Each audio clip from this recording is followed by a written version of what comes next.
Hey guys, welcome to the Student Side Hustle. So in this show, what we're trying to do is I'm trying to share stories of individuals and people who generally are doing something unique, doing something entrepreneurial, doing something that they're passionate about and trying to make it their career. That's not necessarily the thing that allows you to be on the show or qualifies you to be a guest on the show, but that's generally what we're talking about. We're talking about entrepreneurship, passion, etc. A lot of it revolves around bodybuilding and fitness because that's what I'm personally interested in. But what I want you to take away from this is just the fact that you can do whichever passion that you'd like to do, and you can make that into a career. It's a long path, but you can make it happen. And basically what I'm doing is showing you 80 plus examples of people who are doing it and who have done it. So yeah, I hope you guys enjoyed this episode. I would love if you would subscribe because we've got a lot of new episodes coming out. And yeah, thank you so much for listening. People are constantly raising the bar. Sacrifices need to be made. What would you guys say are your biggest weaknesses? You are your enemy right now. The success of life. Just a fucking podcast. Hey guys, welcome to Student Side Hustle. This week I'm speaking to Aaron Brown from Myonomics, and he is an online creator, an online coach, and an educator. Aaron, how did you get started with what you're doing today, and how did this all get to the point that it is now? It's quite interesting. It's a bit of it was a bit of a windy journey. It was a bit interesting, but I sort of started getting into just fitness itself as a teen, and as in my younger years, I was quite overweight. You'd probably say I was obese, and it sort of, we had a little bit of a conversation before how people sort of have a turning point. They're along this continuum of being ready to change. I sort of reached that point when I was like 17 or 18. And it was a literal sort of a wake up one morning, go to the toilet sort of thing and think like, what is going on? What is this shit sort of thing? And then I remember I spoke to my mother and was like, this isn't right. I need to lose some weight. And it just sort of went from there. So I didn't really get into exercise. I just got into not eating very much food, lost a lot of weight quite quickly. And then I sort of went on from there. And then I went to university for the first time. And one of my friends at university sort of suggested we start to go to the gym.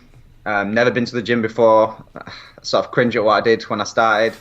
It was pretty hilarious. I think we did all of maybe 3 or 4 exercises. I remember quite distinctly we used to do shrugs, Smith machine bench press, and lateral raises, and bicep curls, and that was it. We'd go like 4 times a week and just do that. It was pretty funny, but yeah, we'd do that. I sort of thought, this is crazy, what are we doing? This doesn't make sense. So researched YouTube fitness, just watched everything. Went forward. I left that degree. So that degree was in architecture, something that's totally not related to this field. Went and did an office job. During my office job again, thought, this isn't for me. I hate this job. I was terrible at the job because I was just so disconnected with it. I didn't enjoy it at all. Decided to do my qualification as a personal trainer. In the meantime, so I worked Monday to Friday, then did the qualification at weekends, got qualified, got my first job, did personal training 1-to-1, enjoyed it, still enjoy it, but because of the demographic that we work with at the gym, sometimes it feels just like you're a bit of a paid babysitter at times, rather than helping people to really achieve like the goals that I know I can help people achieve. So then I just transitioned to online coaching, and that was about 3 years after I'd been PTing 1-to-1. So it wasn't something I jumped straight into. And I would say I didn't even jump into coaching. I just jumped into providing information online, and then it was just a natural progression. We started with just helping people. Did loads of work for free, and then people like the results I got, people like the content we put out, and it's just sort of grown a little bit from there, and just sort of connected with people in the industry, and it's been a pretty crazy journey, but even just in a year of doing it. But yeah, that's sort of where we're at now. Yeah, and I think it's quite a crazy transition, because I think for a lot of people to even realize that you can make that jump is quite a thing, because it's like, for me, I know at some point I'll be a coach, but it's like I have no clue how to get there, and it feels like it's like a point that you can't see the path. You have no clue, and it's I feel like with a lot of things in life where it's not like a university degree or something like that, it's very hard for people to realize that you actually can do something like that, what sort of made you realize like, oh shit, that's an option? Or did it just sort of happen naturally, or how did you sort of push yourself along to actually doing it online? Yeah, again, it was quite a bit of external influence. So I knew that I could do it. I knew that I knew the stuff I needed to know to do it, and I knew I had the work ethic to put the time and effort into creating systems and stuff like that. But we sort of talked a little bit about it before, that whole imposter syndrome thing. I still would say I suffer from it a little bit now.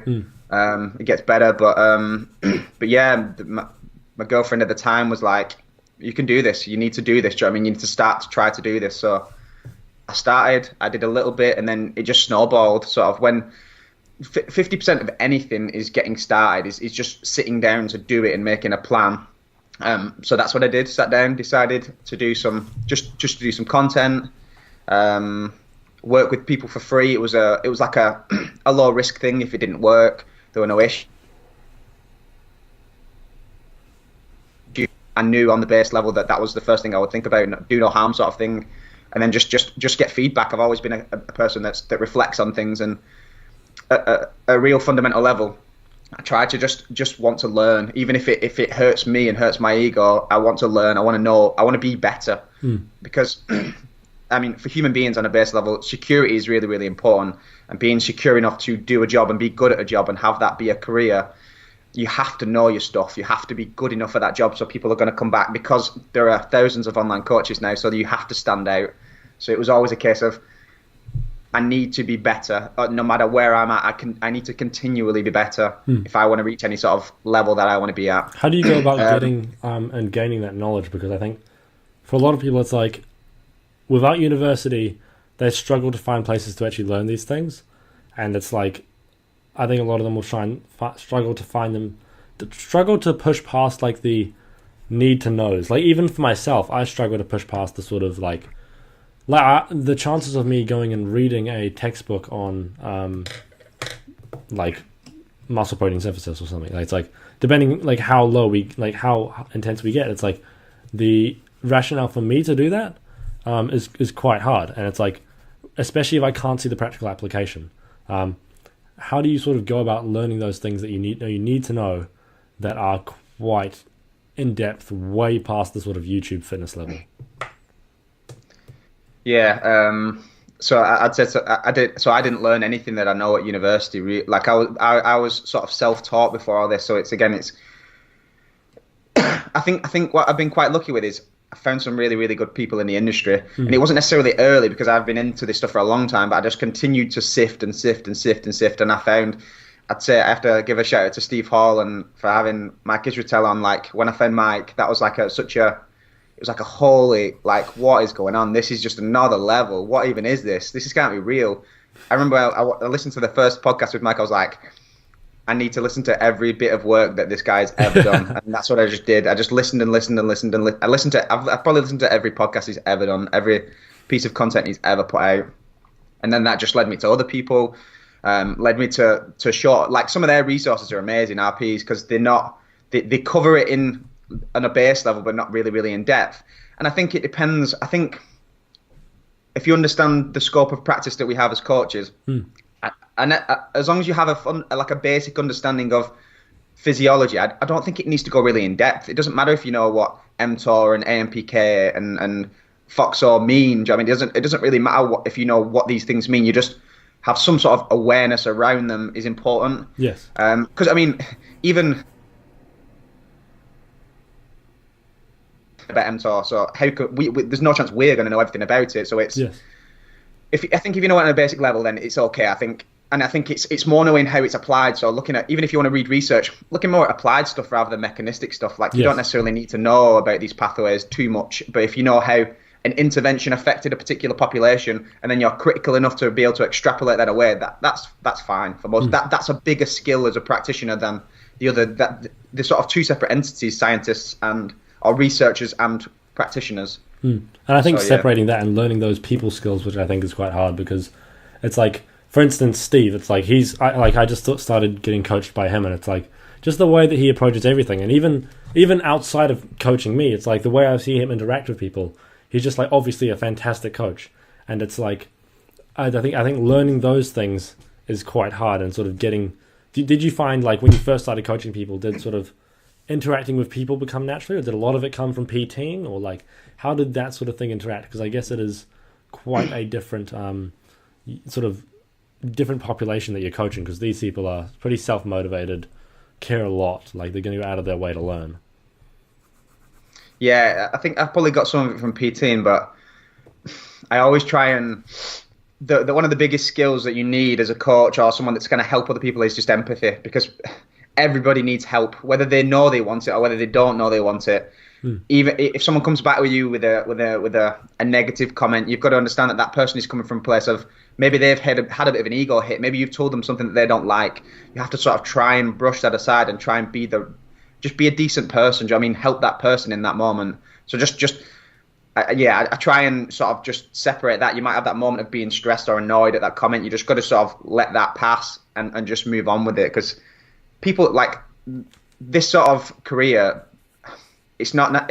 I didn't necessarily get into it to make lots of money or try and make lots of money. It's just something I'm passionate about. I just like helping people. Do you know what I mean? It's such a big thing that you can do.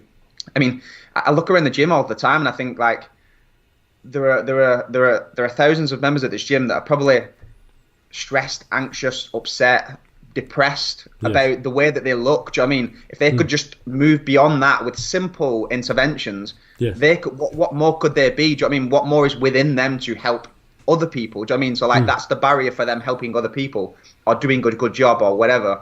And that's just, for me, that's like just eat well and train. Do you know what I mean?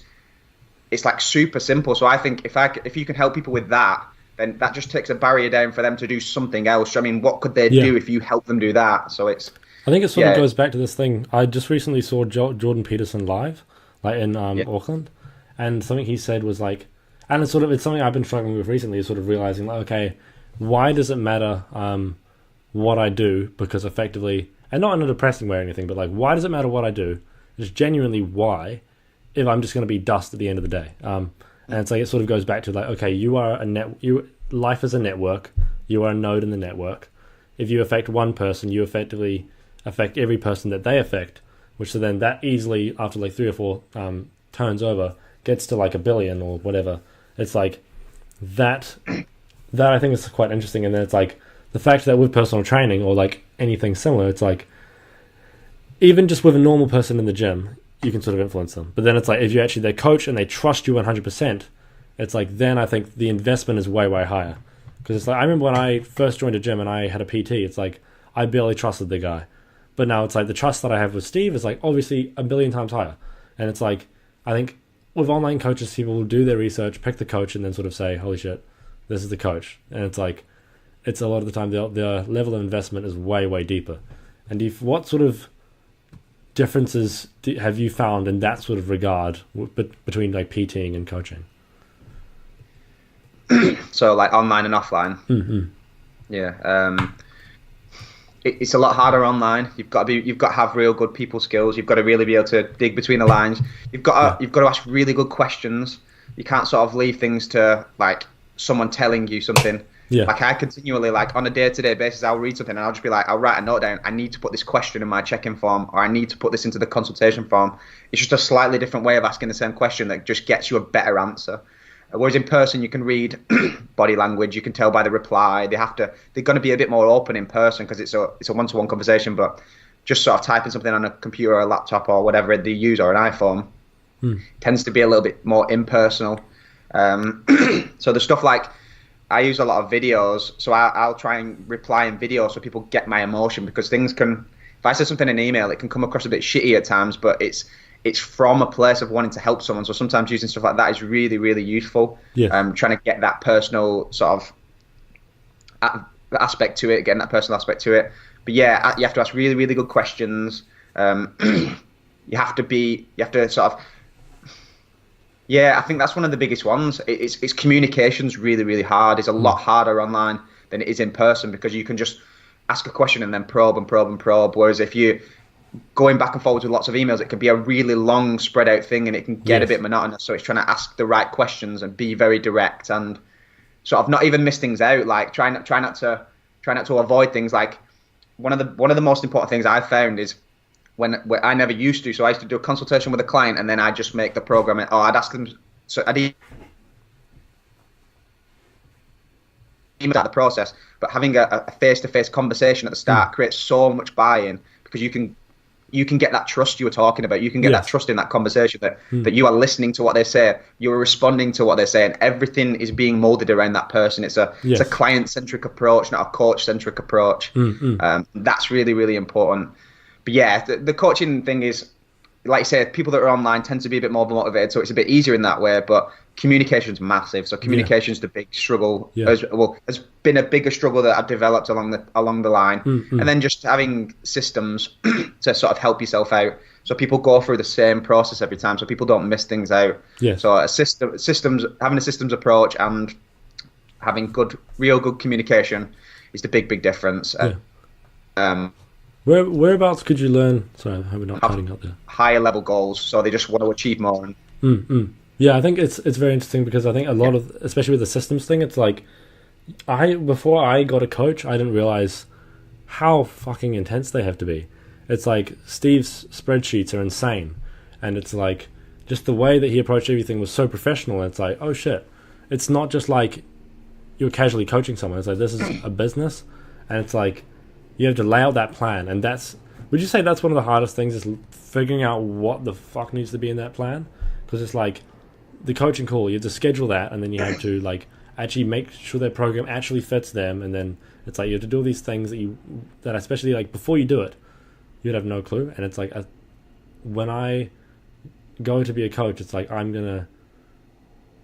am nervous to set up like the spreadsheets. It's like if you mess one thing up, it fucks up. So it's like, yeah, was that quite a difficult thing, setting up things like the spreadsheets?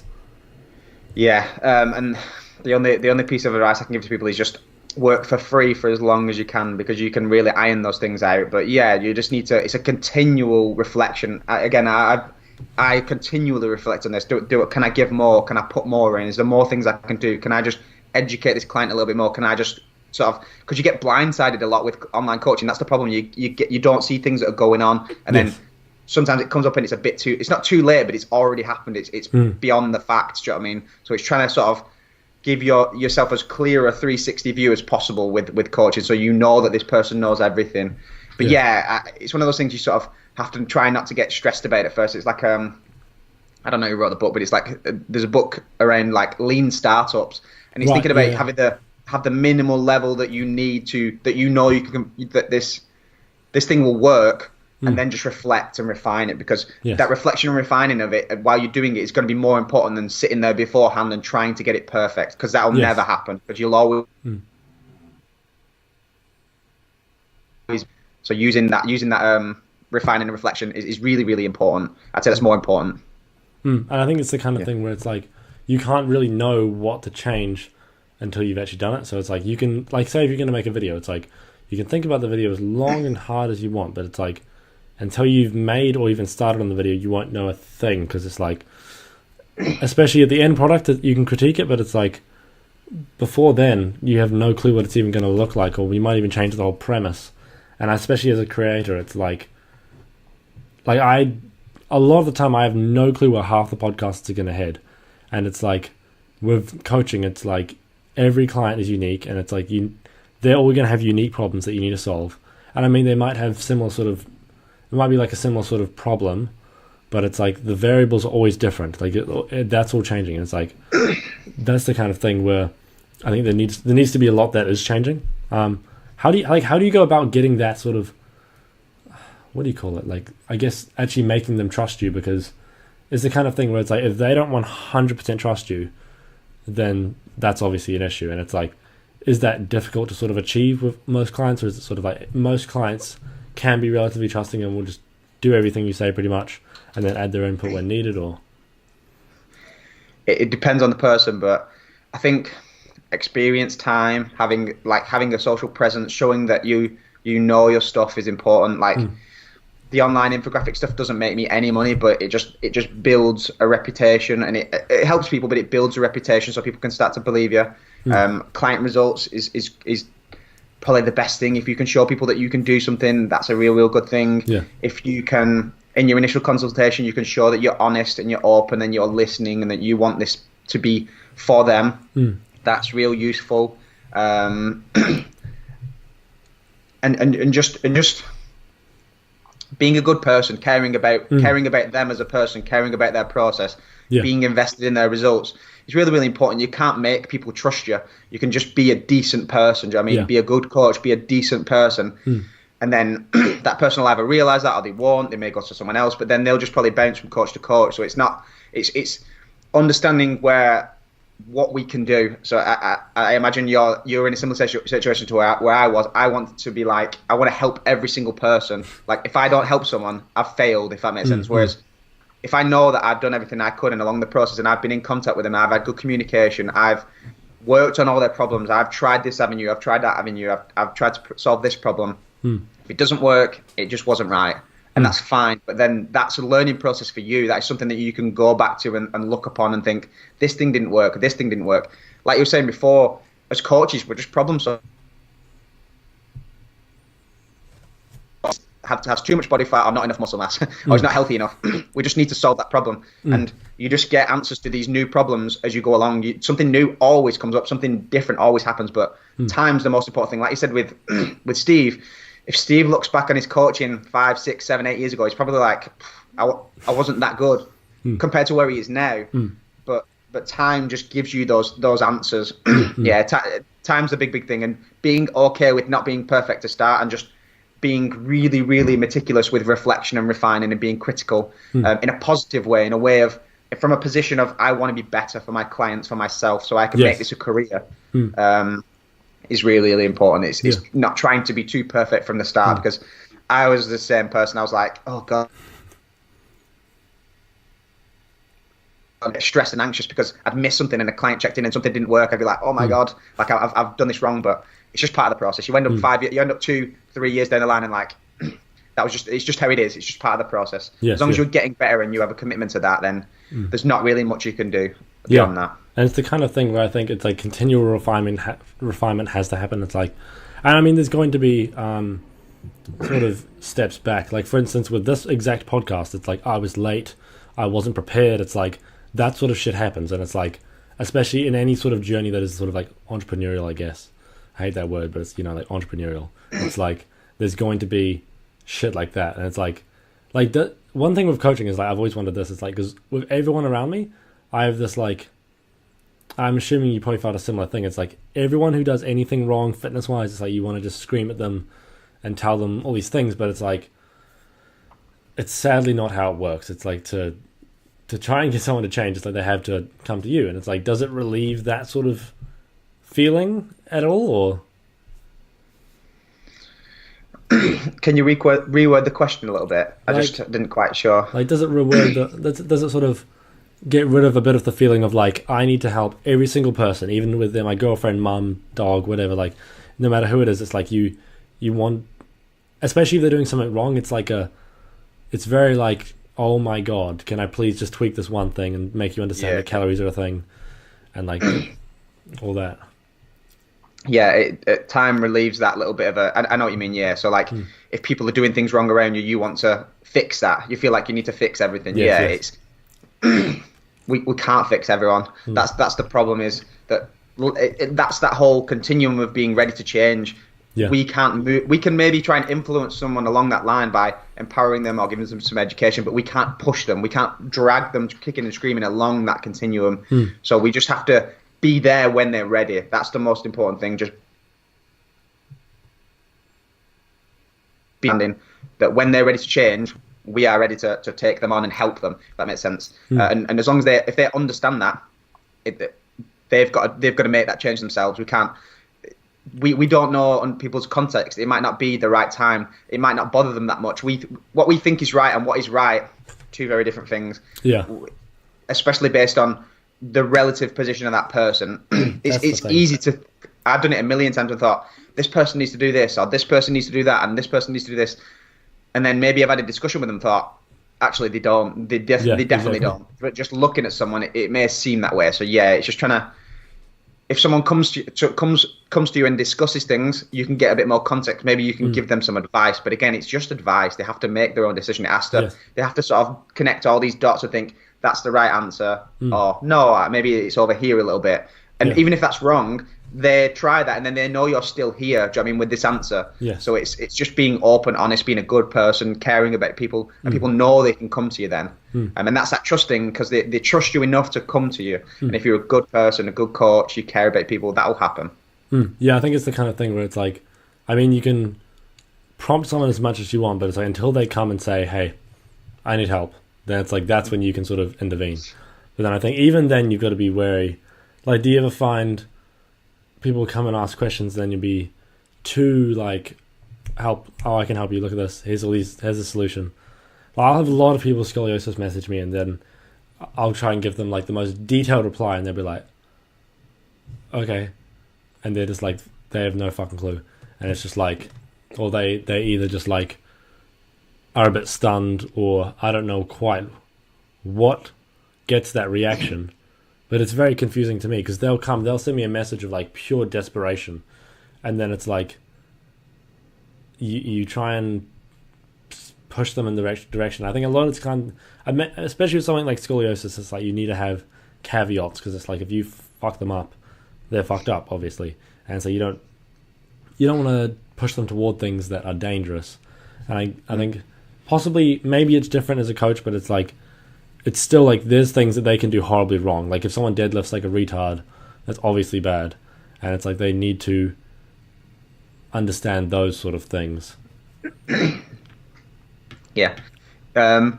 What I tend to do, it's funny, like the more and more I am a coach and the more I coach people, is I try to do less for people. So what I tend to do is when people come in and ask advice or ask things, like they come in desperation, I tend to sort of just let them into my thought process a little bit. I sort of think, what are they asking me? What were the things I would consider? I sort of say that to them. I say, like, these are the things if I was being asked about that in a coaching situation. Of course, it's completely different when someone DMs you versus someone is a coaching client and you're on a call with them. Yes. You can be more, you have more you have a bit more responsibility because that person's fitness is in your hands. But I tend to, I tend to just not give people answers, because just giving people answers they're not invested enough if they're not willing to think about what you say to them and then do it. So if someone comes to me something that someone says, I've got some right shoulder pain, for example, I might say, okay, first off, not medical advice, go and see a professional, but then how much volume have you been doing? Has there been a big spike in it recently? Are you trying to progress loads too quickly week to week? How would you say your technique is? Have you videoed it? Stuff like that. I just give them some ideas, do you know what I mean? And then let them sort of, and just one might just go, oh yeah, that might spark off, and then they go with it. But I'll try not to say, do this, do that, change this, change that. It's, have you thought about this? Have you considered this? And try and make them think about it. Because then I sort of see that as giving the man the tools to fish rather than just giving them the fish, if that makes sense. Yeah. And I think that's what the fitness industry needs, is people just want to give fad diet. That's the answer. Do you know what I mean? Versus the principle is caloric control.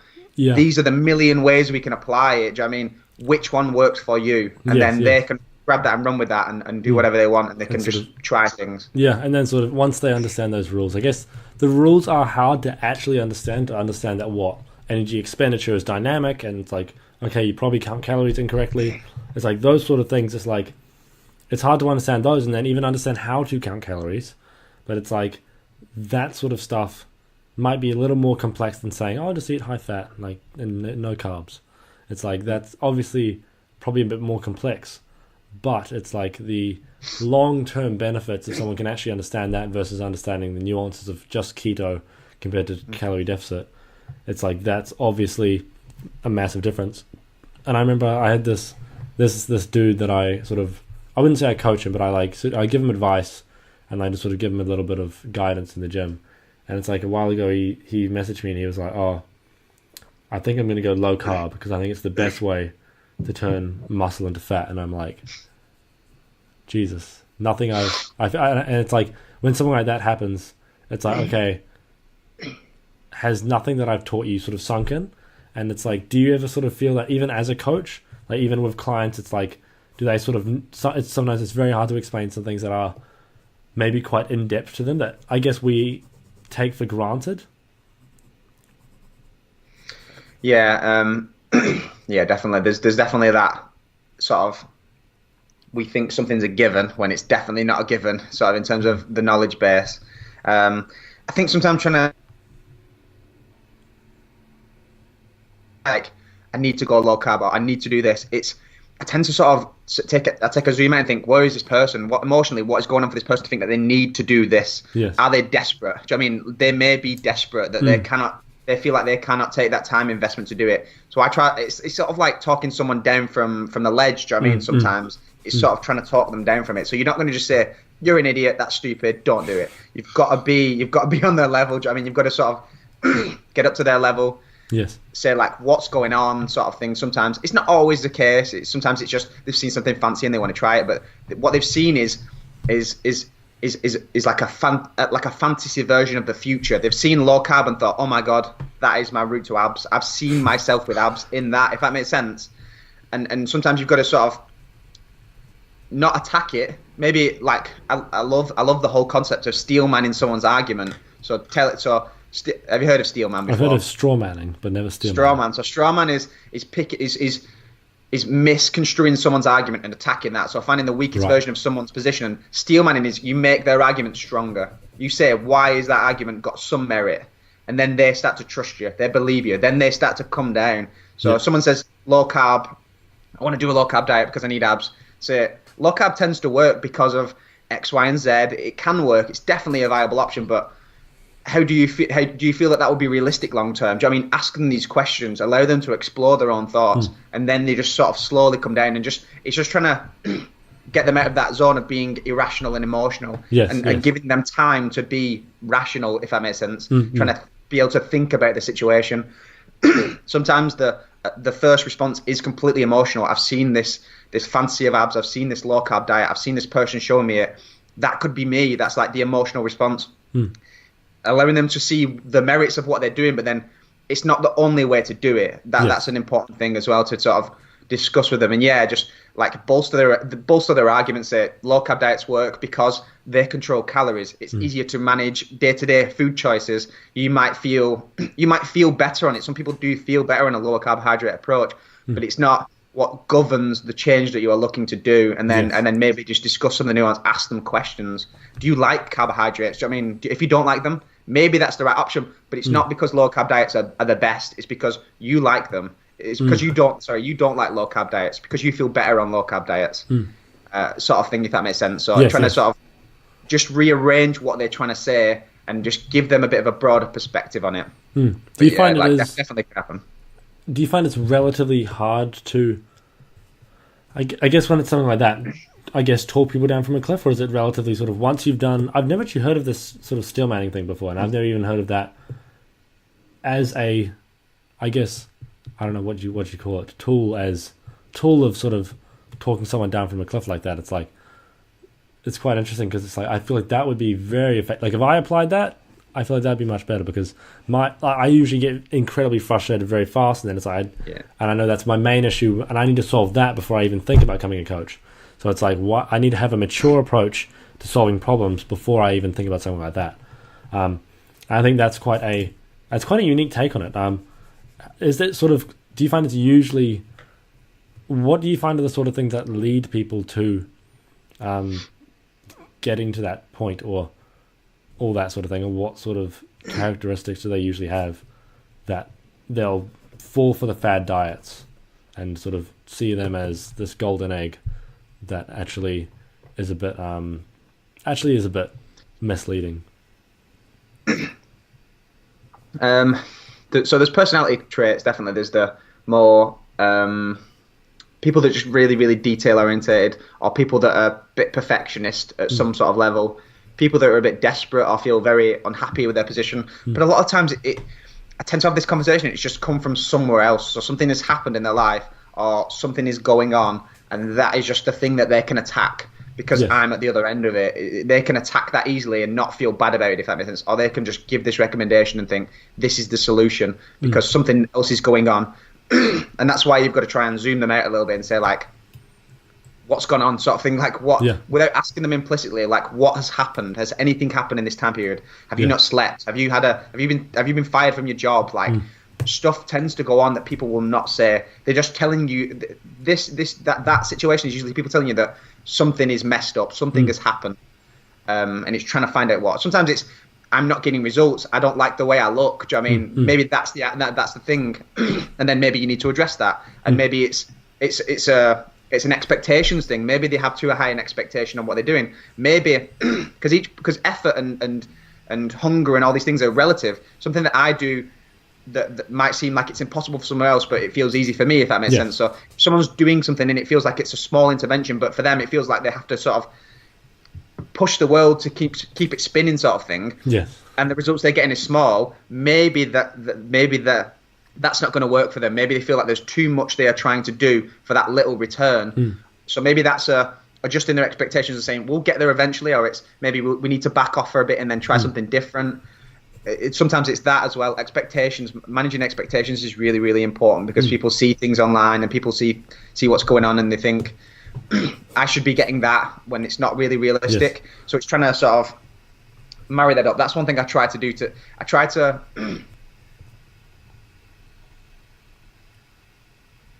is going to happen or what they should expect before the fact. So if you can say that, if someone says I want to achieve this goal, I say to them, you need to do these things. The likelihood is that you need to do these things at least to get this goal. Yeah. And if they're not willing to do them things, I have to say to them, it's not realistic. We need to sort of shorten those goals or change them a little bit or move them around. How do you sort of talk people down from that? Because it's like, for instance, you go on YouTube and you see every random Gymshark athlete and they're all natural, quote unquote, for people who don't see that. But it's like they're all natural athletes and they're all like, oh, I just work hard, I do keto and I am low carb. It's like blah, blah, blah, blah, blah, all that sort of shit.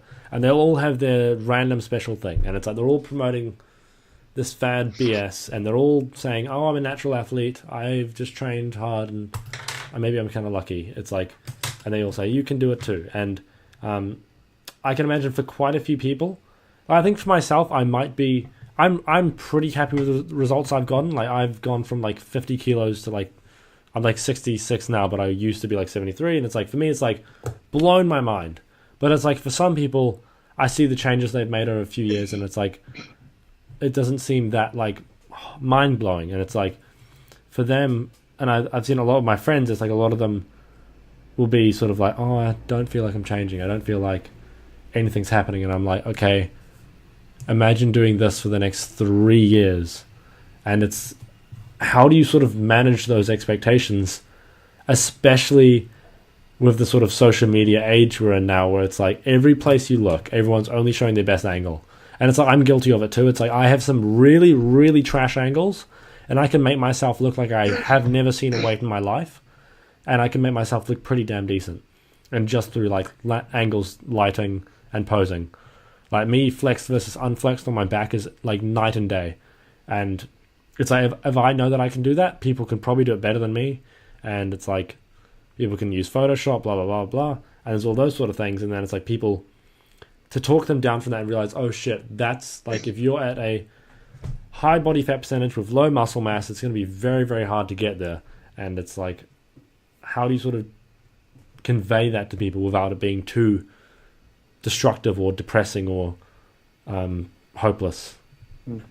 I think the important foundation is that trust thing and showing that you care. If they trust that your opinion is right, and that you not that your opinion is right, that what you are telling them has their best interest in mind, and you are not telling them a white lie and saying you can achieve this or you can achieve that, and showing that you're honest and open is important. It's a hard one. I tend to tell people that those type of people get where they are in spite of what they do, not because of it. It's just because of who they are. They were born by two particular parents that allowed them to do that. It's not all that. I mean, it can't be all that, because there's hard work and there's time and there's consistency. Yes. But it's not necessarily the interventions they do. I sort of use that to allow them to understand that the central point of it all is hard work and consistency. Those things are the things that sort of, even with the Gymshark athlete that isn't that does keto or does stupid stuff, do you know what I mean? Does whatever they do, does DUP and whatever.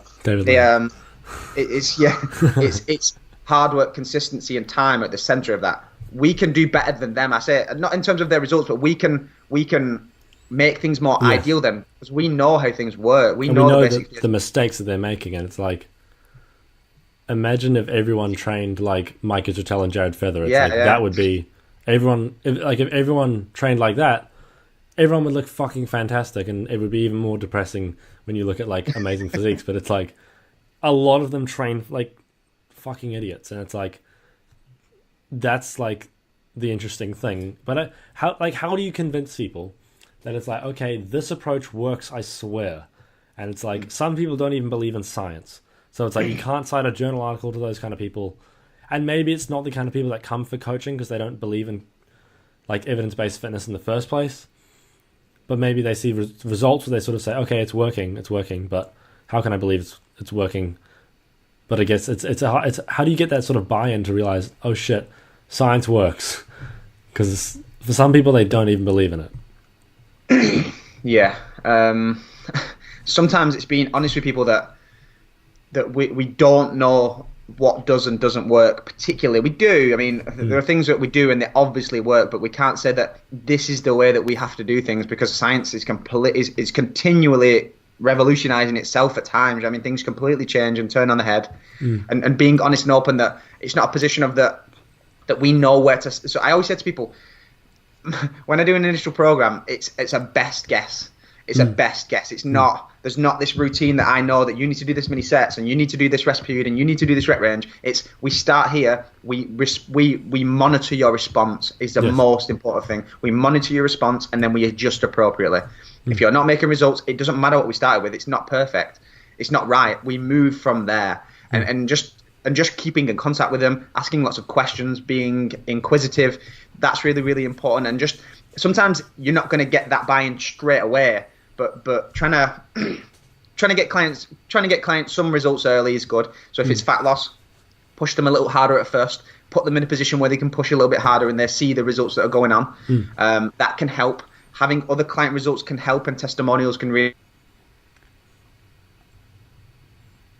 to explain things a bit more simply can help sometimes. And being sort of, when I said to people that, when did they ever?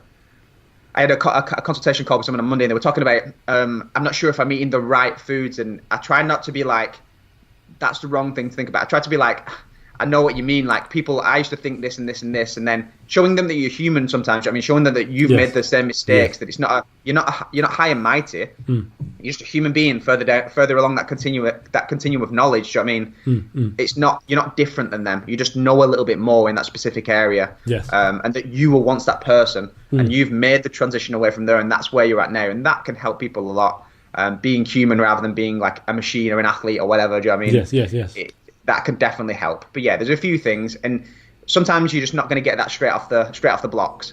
But continually sort of modifying and changing as need be, and getting reflecting on what's working and what's not working, and changing things is important too. So they can see that you're invested in the process, and they see that you're looking to sort of, imagine we start with this wide corridor that we're just sort of pushing you through here somewhere, and then the corridor just narrows as time goes by, and you get more specific where you need to go. And that's the sort of process I try to take people through.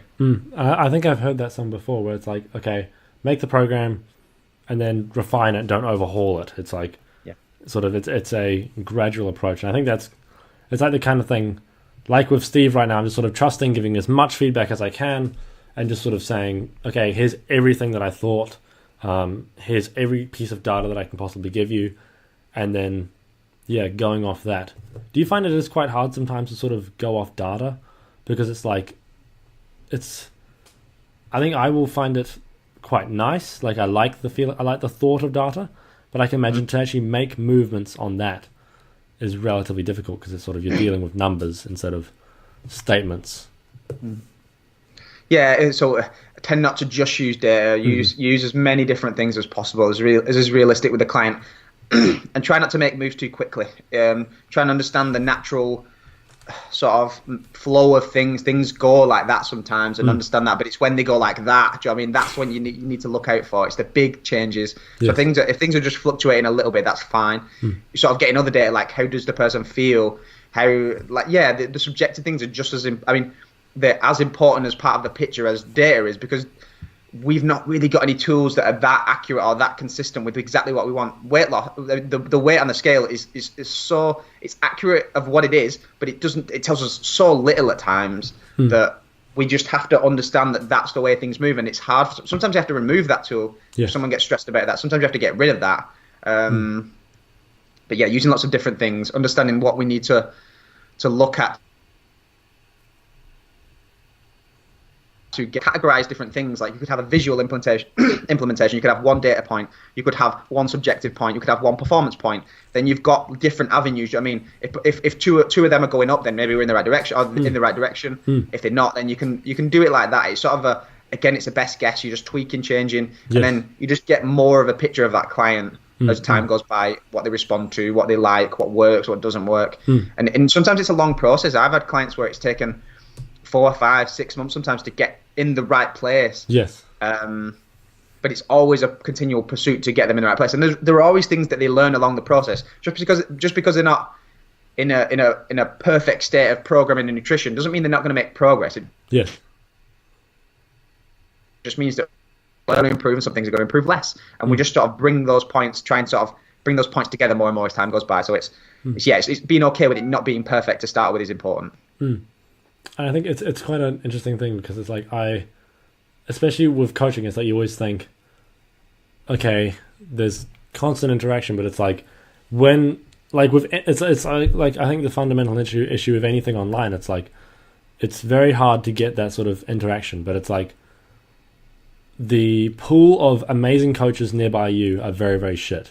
Like the amount of amazing coaches that I know around me is 0. So it's like the amount of coaches that I see that are as good as someone like Steve is no one.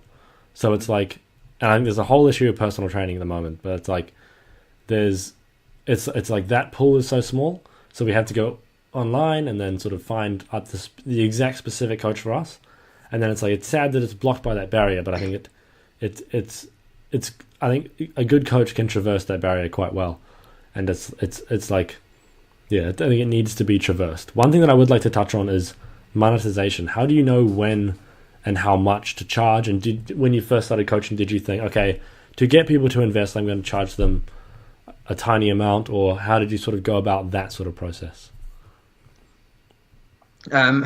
It's a hard one. I don't think there's ever going to be a turning point where you think, I'm ready to charge for this. But when you feel confident in your systems and you feel confident and you're getting client results pretty consistently, you can probably start to think about that. And again, you sort of need to sit down with yourself and think, what, in terms of time investment, in terms of what this is going to take me, in terms of what my lifestyle entails, how much money do I need to, what's the minimum level of money I need to charge people to continue to do this consistently? And then start there. As demand goes up, things just go up a little bit along with that. There's no right or wrong way to do it. You sort of have to sit down and think, how many clients do I want? How much money do I need to earn from this to continue to live the way I want, or continue to develop in the direction I want? So if I want to move out, I need to earn this much money a month, put that away for a year, and then I look at that, think, how much do I need to charge? And then you start from there. And as long as it's reasonable, you start from there anyway. And I always say, I'm always on the side of helping more people and charging less money. So you can just have a broader reach, and that's got to be realistic too. If you try and help too many people, the quality of your work can be diluted for sure. But as long as you're realistic with your time and what you can do, then the more people you help, the more problems you come across, and the more you can solve and learn from. So it's just, if you just work with 3 clients, you're going to be amazing with them 3 clients. But then a new client comes along, it's going to be a totally different experience, and that's going to be harder. Whereas if you can help 20 people, it might feel like quite stressful at first, because you're like, holy shit, I've got 20 problems. But you just sort of slowly navigate them. And as long as you're honest and open and you're willing to work hard, you'll navigate them. It might take a little bit longer, but that's okay, because they're not being charged very much money. That's part of the agreement, if that makes sense. So I'd say that err on the side of helping more people, charge the minimum you need to live the lifestyle that you want to moving forward, and just sort of work from there. And would you caution people away from getting into coaching too early? Or do you think people should sort of go into it when they feel ready, or sort of give them a little cautionary? Because I think for me, it's like, I would have thought that I was ready for coaching like a year into lifting, and I didn't know shit. Like, I barely knew calories. Like, I couldn't tell you how many calories were in carbohydrates. Like I wouldn't have a clue. I would like there's just so much shit I didn't know. I was absolutely clueless. And it's like I think a lot of people will have this sort of feeling when they first get into something of like, holy shit, I know everything. And then I think a few people will get into coaching a bit too early and sort of think, oh wow, I know, I've gotten results for myself, so therefore I can get results for all these other people, without seeing the sort of nuance and complexity of all this sort of stuff. Yeah, there's sort of two sides to this. I think one of the problems is people tend to think, I'll do this when I'm ready, and ready never comes, if that makes sense. You're never going to be like ready to do it. I like people to have some experience, but I tend to find that you get a lot of coaches say, oh, you should do this online, you should do it in person first for 5 years before you do this, or you need to do this as like they're from a position of authority. I feel sometimes that's just a bit of an appeal to tradition. It's because they did that. They feel hard done by if you jump straight into coaching. Even if you're good, even if you care, even if you want to help people think, no, this is how they have to do it. They have to do this. It's like have you read, is it the Matthew Walker book? What's it called? How We Sleep. Yeah, have you read that? I have not. So he talks about in the medical the medical world that new medical students have to go through this period of not sleeping very much and stuff like this, and it's just a complete appeal to tradition. There's no and help treat pathologies, but it's just the fact that all the doctors have had to go through this. They feel hard done by if these guys don't feel that that's important, but it's not really. If they could work more, if they could sleep more, they could do a better job, they could learn more, they could obtain more knowledge and be better doctors. It seems like sometimes it's a bit of an appeal to tradition. And there's a fine line. You have to know some stuff because you are dealing with people. But it needs to be that sort of that lean startup. So it's the minimum level you need to know for the level of coaching you want to provide. If you are there, throw yourself out there. Try it. Do it for free, but try it. Just push yourself. It's never going to be easy to make that big jump. For me, it was never easy. But you just have to do and just try hard, sort of thing. And not be struck by that appeal to tradition. Feel like I have to do 2 years of this first, or I have to do 3 years of this first. It's just like it's like a rite of passage sometimes for people, and it doesn't work in this world. I mean, it's not rational anymore. It's not something that's necessary. That's a religion-based thing. I mean, and this isn't a religion. We're trying to help people and be rational. And so like, I think there's like I want to get into coaching, right? And it's like I've been told by quite a few people, "Hey, go do personal training," but it's like. I've interviewed the top experts in the world. I've thought about this stuff for like 3 years now. I don't think I'm at the point quite yet, but it's like once I have the time, which will probably be after I finish my degree, so at the end of this year, which is when I'll probably start, and then just go from there. And then somehow tie it in, maybe become a PT at the same time, not sure. But it's like, I agree. It's like, I think a lot of the stuff from PTing doesn't actually carry over. It's like a lot of it will, obviously, because you're basically doing the same thing just at a much higher level and with much more depth. But it's like as you said before with PTing, it's like when I see PTs in the gym, I see them doing babysitting. And it's just like, hey, one more, come on, go Jimmy. It's like, but it's like, fuck, like that's not the game here. It's like we're trying to give people knowledge. It's not a game of motivation. And I mean, maybe you will motivate, but it's like, that's not the goal here. I feel like a lot of personal trainers, I mean, they do sort of say, yeah, I'm going to give you knowledge, but it's like, and I mean, I think it's just the knowledge that you can give in a 30-minute session is just not much. And it's like, especially if they just have that experience with the 30-minute session, while they're working out, you try and teach them. It's like, the chances of that doing much is relatively none. I mean, unless they take away the sort of good principles. And I mean, I'm sure there's a ton of results, but it's just like, I can see why it's not that appealing.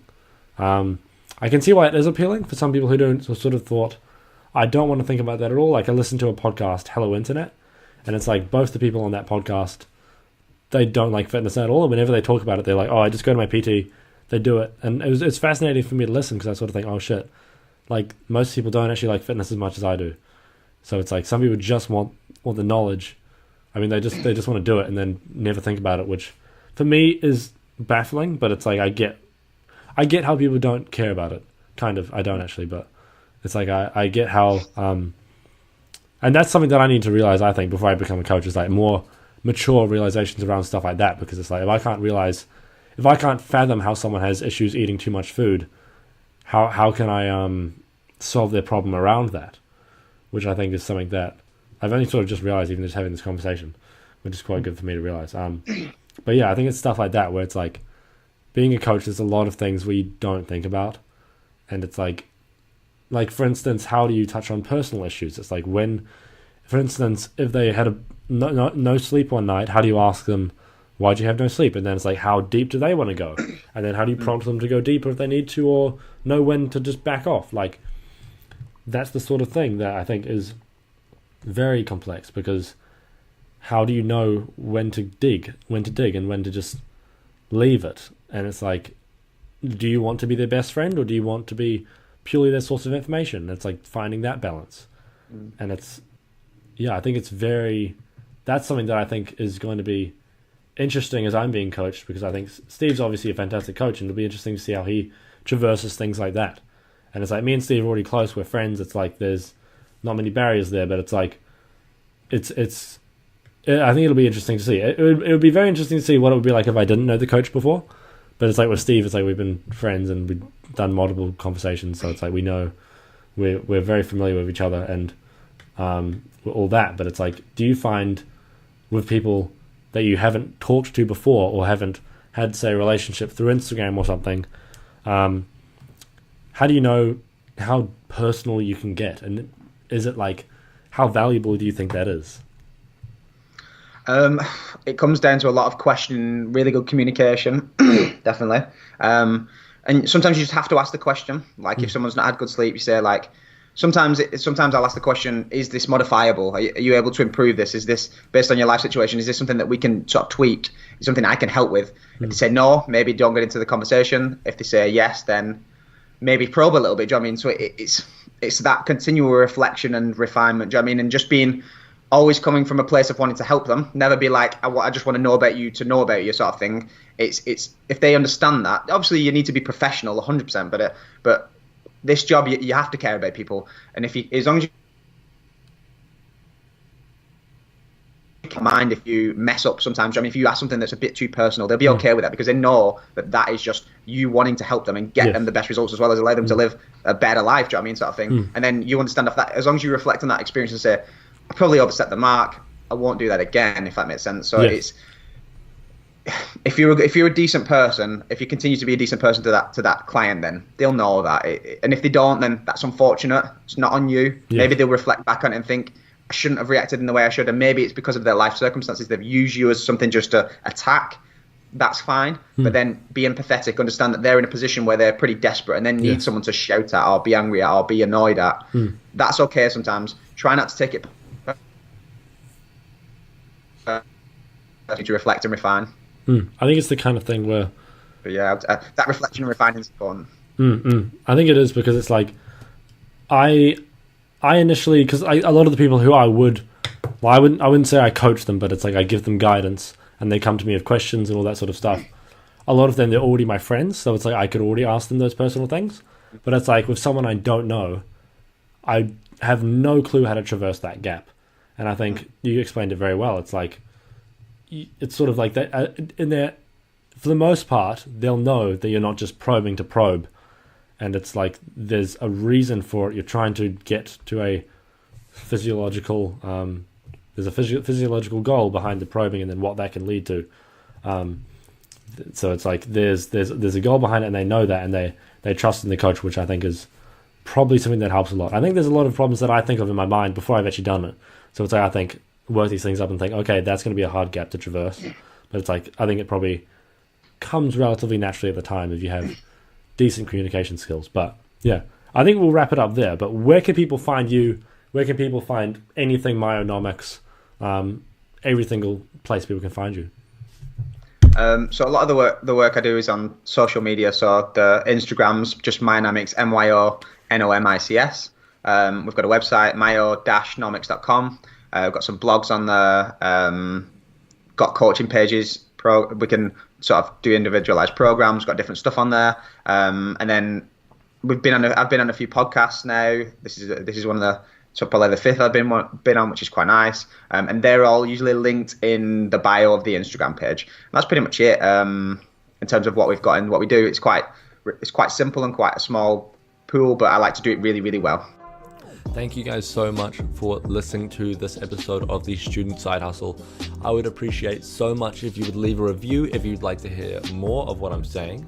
Then I would love if you would follow me on Instagram or check out my other social media, all linked in the show notes. And again, I would just like to say thank you so much for listening. Have a wonderful evening and study hard.